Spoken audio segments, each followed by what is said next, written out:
ఇప్పుడు ఆర్డినెన్స్ గురించి మాట్లాడేటప్పుడు మనం ప్రెసిడెంట్ గురించి మాట్లాడతాం, నెక్స్ట్ ఎవరి గురించి మాట్లాడతాం, గవర్నర్ కోసం మాట్లాడతాం. ఓకేనా, వీళ్ళిద్దరికి ఆర్డినెన్స్ చేసే పవర్ ఉంటుంది. ఒకరికి సెంటర్లో ఉంటుంది, ఒకరికి ఎక్కడ ఉంటుంది, స్టేట్లో ఉంటుంది. ఓకే, ఫస్ట్ పవర్ మనం మాట్లాడుకుంటే ప్రెసిడెంట్ ఎవరైతే ఉంటారో ఈయన ఆర్డినెన్స్ ఎప్పుడు ఇష్యూ చేయగలరంటే ఎప్పుడైతే లెజిస్లేటివ్ అబ్సెంట్ ఉంటుందో, అంటే లోక్సభ అబ్సెంట్ అవుతుంది, అంతే కదా. When Lok Sabha is not in sessions, okay, when there is no scope to form a new government, అప్పుడు ఆర్డినెన్స్ అనేది ఇష్యూ చేస్తారు. అర్థమైందా? ఇక్కడ ఏంటి, అసెంబ్లీ. Very good. అసెంబ్లీ లేనప్పుడు గవర్నమెంట్ ఆర్డినెన్స్ అనేది ఇష్యూ చేస్తారు. ఓకే, ఇది బాగా గుర్తుంచుకోండి. సెకండ్ సినారియో ఏంటి అంటే ప్రెసిడెంట్ ఎవరైతే ఆర్డినెన్స్ ఇష్యూ చేస్తారో ఆ ఆర్డినెన్స్ ఇష్యూ చేసే ముందు, ఓకేనా, ఆయన డ్యూ పర్మిషన్స్ తీసుకోవాలి. అర్థమవుతుందా? ఇప్పుడు ప్రిన్సిపల్గా లా చేయడం అనేది అతని ఫంక్షన్ కాదు. ఇప్పుడు అతను చెయ్యాలి అంటే ఫస్ట్ ఆఫ్ ఆల్ ఆర్డినెన్స్ చేయడానికి క్లియర్ సర్కమ్స్టాన్సెస్ ఉన్నాయా లేదా చేయాలి. అర్థమవుతుందా? వచ్చే ప్రైమ్ మినిస్టర్ చనిపోయారు, గవర్నమెంట్ టర్మ్ అవ్వలేదు, 2027లోనే ప్రైమ్ మినిస్టర్ చనిపోయారు. ఏమైంది? ప్రైమ్ మినిస్టర్ చనిపోయారు. ప్రెసిడెంట్ ఏం చేయాలంటే ఫస్ట్ ఆ పార్టీ ఏదైతే పవర్లో ఉందో వాళ్ళ దగ్గరికి వెళ్ళాలి, వాళ్ళకి అడగాలి మీరు ఎవరైనా నెక్స్ట్ లీడర్ని చూస్ చేసుకుంటారు. ఓకేనా, కంట్రీ ఈరోజు వార్లో ఉంది, మీరు నెక్స్ట్ లీడర్ని ఎవరినో చూస్ చేయండి. ఆ నెక్స్ట్ లీడర్ ఎవరైతే వస్తారో వాళ్ళు 6 months కంటిన్యూ అవ్వచ్చు ప్రైమ్ మినిస్టర్గా. ఓకేనా, సో మీకు ప్రాబ్లం లేదు. లేదా ఆల్రెడీ ఎలక్ట్ అయిన పర్సన్ ఎవరైతే ఉంటారో ఆయన రండి, కంటిన్యూ అవ్వండి. ఎందుకంటే ఈ టైంలో ప్రైమ్ మినిస్టర్ ఉండడం మనకి ఇంపార్టెంట్ అని అనేది చెప్పాలి ఫస్ట్. ఓకే, ఇప్పుడు ఆయన చెప్పడానికి వెళ్ళారు, కానీ వాళ్ళు వినడానికి రెడీగా లేరు. వాళ్ళు లెచ్చే కొట్టుకుంటున్నారు, డిఫరెంట్ ఫ్యాక్షన్స్గా విడిపోయి నేను ప్రైమ్ మినిస్టర్ అవుతాను వాళ్ళు గొడవ పడుతున్నారు. ఓకేనా, అప్పుడు ప్రెసిడెంట్ ఏం చేయాలి, ఓకే ఆయన రాయాలి పేపర్ మీద, there is no scope to form a new government as there is political instability in this country. అర్థమవుతుందా? అంటే ఈవెన్ దో లెజిస్లేటివ్ లేకపోయినా సరే ఫస్ట్ ఆఫ్ ఆల్ ఆయన గ్రౌండ్స్ ఉన్నాయా లేదా చెక్ చేయాలి. అర్థమవుతుందా? ఇప్పుడు ప్రైమ్ మినిస్టర్ చనిపోలేదు అనుకున్నాం, ఓకే, గవర్నమెంట్ డిజాల్వ్ అయిపోయింది. ఏమైంది? డిజాల్వ్ అయిపోయింది, అంటే 5 years టర్మ్ అయిపోయింది. అప్పుడు ప్రెసిడెంట్ ఏం చేస్తారంటే ప్రైమ్ మినిస్టర్ దగ్గరికి వెళ్తారు, సరే మీ టర్మ్ అయిపోయింది, ఓకేనా, యుద్ధం జరుగుతుంది, అయితే ఇప్పుడు మనం ఎలక్షన్స్కి వెళ్ళే పరిస్థితుల్లో మనం లేము, సో నెక్స్ట్ 1 year కూడా మీరే కంటిన్యూ అవ్వండి అని చెప్తారు. అర్థమైందా? ఏం చెప్తారు? మీరే కంటిన్యూ అవ్వండి. ఏం చెప్తారు? లోక్సభ టర్మ్ ఎంత, ఎన్ని ఇయర్స్? ఆయన ఏం చెప్తారంటే ఈ లోక్సభ టర్మ్ 6 years. అర్థమైందా? నెక్స్ట్ 1 year కూడా మీరే రూల్ చేయండి కంట్రీని, ఎందుకంటే మనం ఒక అన్ఫోర్సిన్ సర్కమ్స్టాన్సెస్లో ఉన్నాం. అర్థమైందా? ఇది ఎప్పుడు చేస్తారు? ఆర్డినెన్స్ అనేది ఆ ఛాన్స్ వచ్చింది కదా నేను చేసేస్తానా అని చేయకూడదు. ఫస్ట్ ఆఫ్ ఆల్ ఆయన ఉన్న ప్రతి సర్కమ్స్టాన్సెస్ని, ప్రతి ఫ్యాక్టర్స్ని, అసలు అంటే first of all president ordinance అనేది రాకుండా ఉండడానికి ట్రై చేయాలి. అర్థమైందా? ఆయన ఎంత వీలైతే అంత గవర్నమెంట్ని ఫామ్ చేయడానికి, ఎంత వీలైతే అంత ప్రైమ్ మినిస్టర్ ఉంచడానికే ట్రై చేయాలి. అప్పటికి వీలు కాకపోతే అప్పుడు ఏం చేస్తారు? ఆర్డినెన్స్ అనేది ఇష్యూ చేస్తారు. సో సెకండ్ ఏంటి అంటే he should see all the circumstances. ఓకేనా, ఇప్పుడు రేపు పొద్దున్న మీరు చూసుకోండి, ఆర్డినెన్స్ ఇష్యూ చేసేటప్పుడు ఈ ఆర్డినెన్స్ కరెక్టా కాదా చెప్పడానికి జ్యుడిషియరీకి పవర్ ఉంటుంది. అర్థమవుతుందా? ఈ రోజున ప్రెసిడెంట్ ఏం చేశారంటే ఆర్డినెన్స్ ఇష్యూ చేసేసారు, ఓకే, కానీ ప్రెసిడెంట్ ఏంటంటే let's say he has lust for power కావాలని ఆయన అనుకుంటున్నారు. అక్కడ ఆయన వెళ్ళి మాట్లాడితే కొత్త ప్రైమ్ మినిస్టర్ రావడానికి స్కోప్ ఉంది, ఆయన వెళ్ళి మాట్లాడితే గవర్నమెంట్ కంటిన్యూ అవ్వడానికి స్కోప్ ఉంది, కానీ ఆయన మాట్లాడలేదు. సింపుల్గా ఏం చేశారు? వెళ్ళి ఆర్డినెన్స్ ఇష్యూ చేశారు. ఎప్పుడైతే ఒక టర్మ్ అయిపోతుందో, అంటే టైం అయిపోతుందో, అని వార్ అనేది కంటిన్యూస్గా చేయరు కదా 10-15 సంవత్సరాలు, ఏన్షియంట్ టైమ్స్లో 1 year 2 years జరుగుతుంది. 2 years టైం అయిపోయింది. తర్వాత ఏమవుతుందంటే సుప్రీంకోర్టు ఏదైతే ఉంటుందో ప్రెసిడెంట్కి అడుగుతుంది మీరు ఏ గ్రౌండ్స్ మీద ఆర్డినెన్స్ ఇష్యూ చేశారు. అర్థమవుతుందా? అప్పుడు ఆయన చెప్పాలి, ఏం చెప్పాలి, నేను ఏంటిది సి అంటే ఏంటి, సర్కమ్స్టాన్స్, నేను ప్రతి సర్కమ్స్టాన్స్లో గవర్నమెంట్ని స్టెబిలైజ్ చేయడానికి ట్రై చేశాను, కానీ అవ్వలేదు, అందుకు మాత్రమే నేను ఆర్డినెన్స్ ఇష్యూ చేశాను. అర్థమవుతుందా? ఆయన పేపర్ మీద నేను అదేగా చెప్పా, ఆర్డినెన్స్ ఇష్యూ చేసే ముందు ఆయన రాయాలి these are the ways I tried, multiple ways, అయినా పాసిబుల్ కాలేదు, అందుకే ఆర్డినెన్స్ ఇష్యూ చేశాను. అర్థమవుతుందా? రేపు పొద్దున్న ఆయన లెట్స్ సే సుప్రీంకోర్టు ఏమంటుంది, జ్యుడిషియల్ రివ్యూ చేసి లేదు స్కోప్ ఉంది, అయినా సరే ఆయన ఆర్డినెన్స్ ఇష్యూ చేశారు, అప్పుడు తప్పు ఎవరిది అవుతుంది? ప్రెసిడెంట్ అవుతుంది, ఎందుకంటే అతనికి లేని పవర్ని ఆయన తీసుకోవడానికి ట్రై చేశాడు. అర్థమవుతుంది? ఎగ్జిక్యూటివ్ హెడ్గా మీరు లాస్ ఇంప్లిమెంట్ చేయడమే మీ పని, లాస్ తయారు చేయడం ఆయన పని కాదు. సో సెకండ్ కేసు ఏంటి, సి అంటే సర్కమ్స్టాన్సెస్, మీకు సర్కమ్స్టాన్సెస్ అన్ని స్టేబుల్గా ఉన్నాయా లేదా చూడాలి. సో ఇక్కడ కూడా ఏమవుతుంది, మీకు ఏదో ప్రెసిడెంట్ చాప్టర్ చెప్తున్నట్టుంది, గవర్నర్ చాప్టర్ కాదు, ఓకేనా, కానీ మొత్తం సేమే. ఇక్కడ మీరు వచ్చారనుకోండి, గవర్నర్ ఎవరిని అడగాలి? సీఎంని అడగాలి, మీరు కంటిన్యూ అవ్వండి అని చెప్పి, ఓకేనా, ఇంకో 1 year.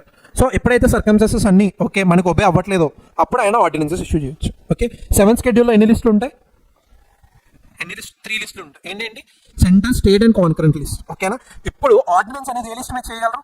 ఓన్లీ సెంట్రల్ లిస్ట్ మాత్రమే చేయగలరు. అంటే పార్లమెంట్ దేని మీద అయితే అథారిటీ ఉంటుందో ప్రెసిడెంట్ కూడా వాటి మీద మాత్రమే ఆర్డినెన్స్ చేసే అథారిటీ ఉంటుంది.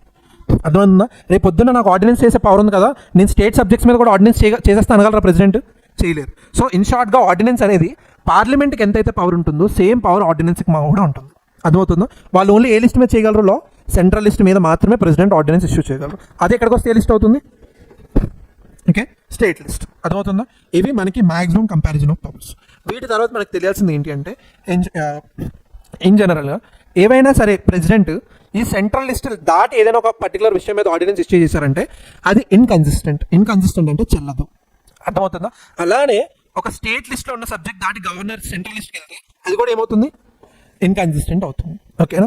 ఈ 4 ప్రిన్సిపల్స్ మీరు జాగ్రత్తగా గుర్తుంచుకోవాలి. ఇవి కాకుండా మీకు ఇంకా ఇంపార్టెంట్ ఏమైనా ఉన్నాయి అంటే ఆర్డినెన్స్ ఎలా తీస్తారో అన్నది మనకు తెలియాలి.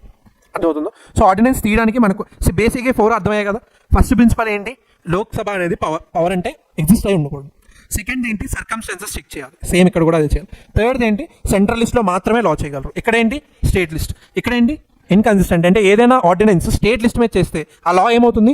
ఇన్కన్సిస్టెంట్ అవుతుంది. ఏదైనా ఒక లా సెంట్రల్ లిస్ట్ మీద చేస్తే అది ఏమవుతుంది? ఇన్కన్సిస్టెంట్ అవుతుంది. ఓకేనా? ఇది ఆర్డినెన్స్కి సంబంధించినంత వరకు పవర్స్. అయితే ఇప్పుడు దీన్ని ఎలా రిమూవ్ చేయాలన్న చూద్దాం.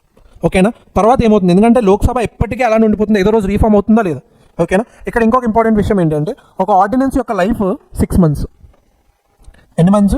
6 months. 6 months అనేది ఒక ఆర్డినెన్స్. ఇప్పుడు లెట్స్ ప్రెసిడెంట్ ఒక లా చేశారు, ఒక ఆర్డినెన్స్ చేశారు. ఆర్డినెన్స్ ఎన్ని రోజులు చెల్లుతుంది? 6 months. 6 months తర్వాత ఆయన మళ్ళీ ఆర్డినెన్స్ ఇష్యూ చేయాలి. చేయకపోతే ఏమవుతుంది? అదేమవుతుంది? ఇన్వాలిడేట్ అవుతుంది, ఇంకా చెల్లదు. కానీ అదే పార్లమెంట్ చూసుకోండి. పార్లమెంట్ ఒక లా చేస్తే 6 నెలలు ఉంటుందో? It will continue to be next continue అవుతుంది. పార్లమెంట్ 2 type ఆఫ్ లాస్ చేస్తుంది. ఓకేనా? ఒకటి ఏంటి అంటే సన్సెట్ క్లాజెస్ అంటారు. ఏంటి? Sunset clause. ఒకటి పర్మనెంట్ క్లాజ్. పర్మనెంట్ క్లాజ్ అంటే ఒక్కసారి చేశారంటే అది ఇంకెప్పటికీ మళ్ళీ తీసే వరకు అదే ఉంటుంది. సన్సెట్ క్లాజ్ అంటే దానికి ఒక టైం పీరియడ్ ఇస్తారు. 10 years ఈ లా ఉంటుంది, 15 years ఒక లా ఉంటుంది. ఇప్పుడు రిజర్వేషన్ అనేది సన్సెట్ క్లాజ్, పర్మనెంట్ క్లాజ్ కాదు. దాని సన్సెట్ క్లాజ్ టైం ఎంతంటే 10 years. 2019లో ఏం చేశారు? 2029 వరకు రిజర్వేషన్స్ ఉంటాయని చెప్పారు. 2029లో వాళ్ళు మళ్ళీ దాని మీద లా చేయలేదు అనుకోండి, అది ఏమవుతుంది? ఇంకా చెల్లదు. అప్పటి నుంచి మళ్ళీ ఏం చేయాలి? 10 సంవత్సరాలు పెంచాలి. ఇప్పుడు మీరు ఇది కూడా చదివి ఉంటారు, నారీ శక్తి బిల్ అని చెప్పి. ఓకే, ఉమెన్కి 33% రిజర్వేషన్ ఇస్తారని చెప్పి. అది కూడా ఏంటి? Sunset clause. 15 సంవత్సరాలు మాత్రమే. లేకపోతే 15 సంవత్సరాల తర్వాత దాన్ని మళ్ళీ ఇంకో టర్మ్ పెంచలేదు అనుకోండి, అది ఏమవుతుంది? ఇన్వాలిడేట్ అవుతుంది. అలానే ఆర్డినెన్స్ కూడా దాని టైం పీరియడ్ ఎంత? 6 months. 6 months తర్వాత మళ్ళీ వాళ్ళు ప్రొలాంగ్ చేయలేదు అనుకోండి, ఏమవుతుంది? Invalidate, inconsistent, null, void. ఓకేనా? ఇది బాగా గుర్తుంచుకోండి. ఓకే, నెక్స్ట్ మనకు తెలియాల్సింది ఏంటి అంటే ఎప్పుడైనా సరే ఒక బిల్, ఒక ఆర్డినెన్స్ ఇష్యూ చేసిన తర్వాత లెట్స్ సే టైం పీరియడ్ మాట్లాడుకుందాం. లోక్సభ ఏదైతే ఉందో మళ్ళీ ఫార్మేషన్ అయిపోయింది. ఏమైంది? లోక్సభ ఫార్మేషన్ అయింది. లోక్సభ ఫార్మేషన్ అయిన తర్వాత ఈ బిల్ ఏదైతే ఉంటుందో దాన్ని రీకన్సిడర్ చేస్తుంది. ఓకేనా? రీకన్సిడర్ చేయాలి, తప్పకుండా చేయాలా లేదా? చేయాలి. మీకు అదేగా చెప్పా, ఒక లా నుంచి అథారిటీ తీస్తే అది ఏమవుతుంది? ఆర్డినెన్స్ అవుతుంది. ఓకేనా? ఇప్పుడు ఒక ఆర్డినెన్స్ లా అవ్వాలంటే ఏం కావాలి? నేను చెప్పిన దాన్ని బట్టి చెప్పండి. ఓకేనా? ఇప్పుడు ఒక లా ఉంది, లా నుంచి నేను ఏం తీసాను, అప్పుడు అది ఏమవుతుంది? ఆర్డినెన్స్ అవుతుంది. ఆ అథారిటీ, ఇప్పుడు ఒక ఆర్డినెన్స్ ఉంది, అది లా అవ్వాలి అంటే ఏం కావాలి? ఏం ప్లస్ చేయాలి? నేను అథారిటీ ప్లస్ చేయాలి. ఓకేనా? ఇప్పుడు లోక్సభ మళ్ళీ ఫామ్ అయినప్పుడు ప్రతి ఆర్డినెన్స్ వాళ్ళ దగ్గరికి వస్తుంది. ఓకేనా? ఇప్పుడు వాళ్ళు ఏమి ఇవ్వాలి? ఆ లాకి, ఆ ఆర్డినెన్స్కి అథారిటీ ఇవ్వాలి. అథారిటీ ఇచ్చినప్పుడు అది ఏమవుతుంది?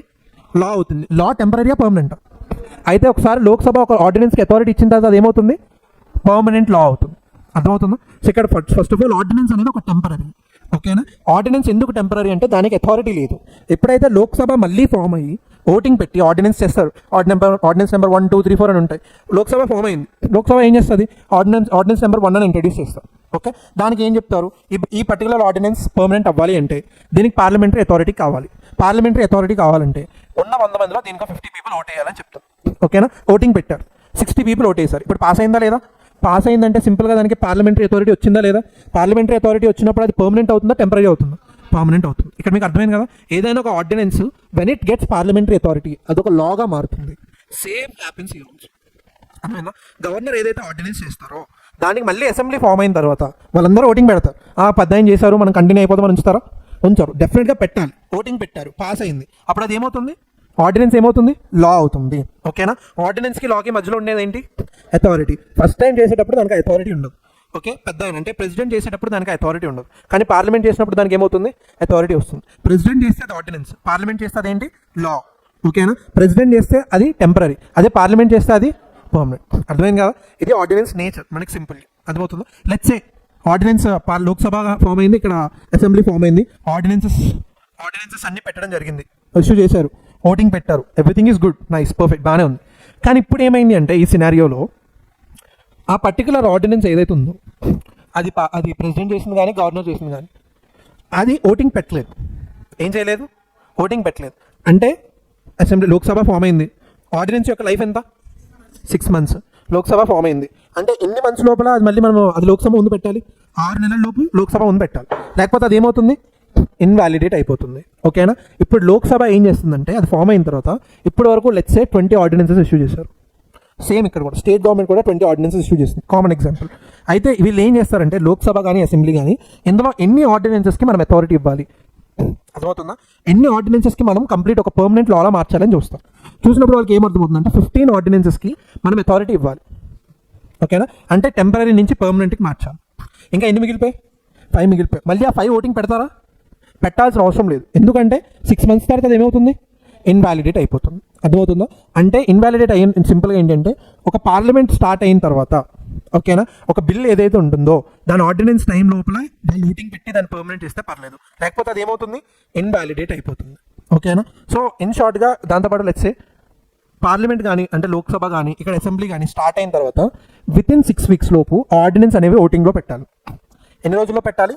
వితిన్ 6 weeks పెట్టాలి. లెట్స్ సే పెట్టలేదు అనుకోండి, అప్పుడు కూడా ఇన్వాలిడేట్ అయిపోతుంది.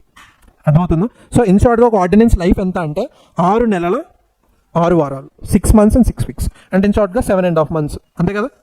ఓకే. సో ఇది ఆర్డినెన్స్ మ్యాక్సిమం లైఫ్ ఎంత, 7.5 months. కానీ కాన్స్టిట్యూషన్ ప్రకారం దాని లైఫ్ ఎంత, 6 months. ఇక్కడ అర్థమైంది కదా. ఏదైనా ఒక ఆర్డినెన్స్ పర్మనెంట్ అవ్వాలంటే వాళ్ళ పర్మిషన్ కావాలి. అర్థమైందా. So this is all about ordinance. ఇక్కడ ప్రెసిడెంట్కి గవర్నర్కి ఇద్దరికి మాక్సిమం ఒకే టైప్ ఆఫ్ ఆర్డినెన్స్ పవర్స్ ఉంటాయి. కానీ గవర్నర్ కొన్ని విషయాల్లో ఆర్డినెన్స్ ఇష్యూ చేయలేరు, while president can issue the ordinance. అర్థమైందా. అంతకు మించి వీళ్ళిద్దరికి ఇంకా మాక్సిమం ఏ డిఫరెన్సెస్ అనేవి ఉండవు. ఓకే. ఆర్డినెన్స్ అంటే అర్థమైంది కదా, టెంపరీ లానా పర్మనెంట్ లానా, it is a temporary law. అర్థమవుతుందా. సో ఇది ఆర్డినెన్స్.